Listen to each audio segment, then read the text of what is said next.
Hello, this is Carlos. It's Friday afternoon, December 11th. Quite a bit happened this week, and I thought it'd be interesting for you to hear some of the details. We started off the week with the announcement of what we refer to as the consensus revenue projection. And Utah's unique in this in that we actually have agreement, we reach agreement between the governor's office and the legislative branch when we come up with those projections of what we're going to budget to. This is an important milestone in actually setting our budget. And so this Monday it was announced that there was a surplus, $561 million of additional money above what was projected. And it's broken into two pieces, as it always is every year. $380 million of that is what we call ongoing money. So that's money that you can budget for year after year.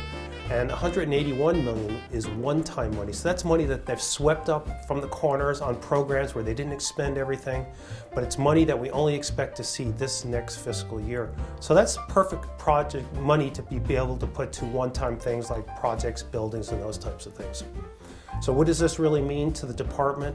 Well, that's all general fund money. So this is money that the governor is going to recommend to the legislature. And he wants to put 70% of that money into education. As we know, education is the governor's priority. And it's really, when we look at growing the economy, which the governor wants to do, education, having a good educational foundation for the state of Utah is critical. So he's going to recommend that the legislature put that additional money in that location.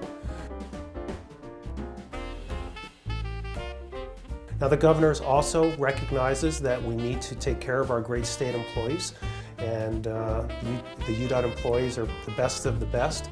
And his recommendation is a 2% increase across the board for all employees, and that he's also recommending a 0.75 increase for hotspot adjustments.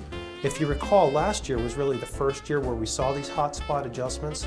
And the idea behind this is they're going to use data to identify those positions that have either been hard to fill or we're seeing a lot of turnover. We were able to help almost 1/3 of our employees last year with this hotspot adjustment, and we're hopeful that we're going to be able to address some other areas in the department where the data shows we're falling behind the private sector. The governor's also proposing to cover all the health care increases. And this is pretty significant this year. We're expecting to see over a 7% increase in our health care costs. And so the governor's proposing that the state of Utah cover all those costs for our employees. That's a huge saving for all of our employees. So I hope the legislature follows his lead in this area. And the proposal is also to match our 401ks, to continue doing that.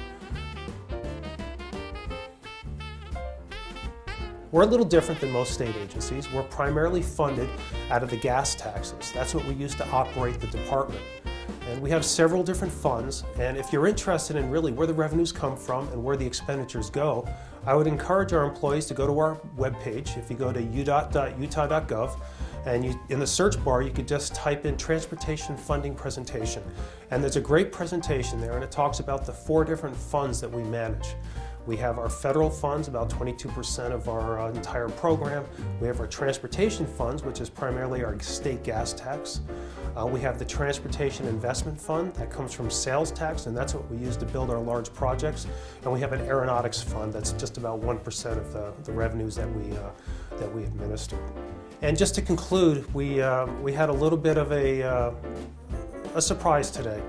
Chairman Holt, Jeffrey Holt, who's been on our Transportation Commission for over 6 years, he's been the chair, he announced his retirement, his resignation from the Transportation Commission. Jeff's company, the Bank of Montreal, moved him to New York City, and his family is there now, and he felt it was appropriate to step down from the commission.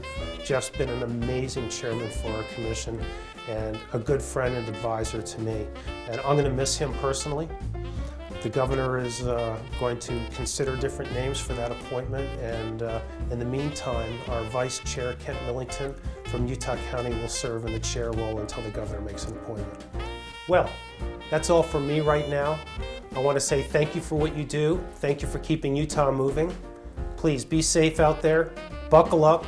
Please put your cell phones down and have a great holiday season. Be talking to you soon.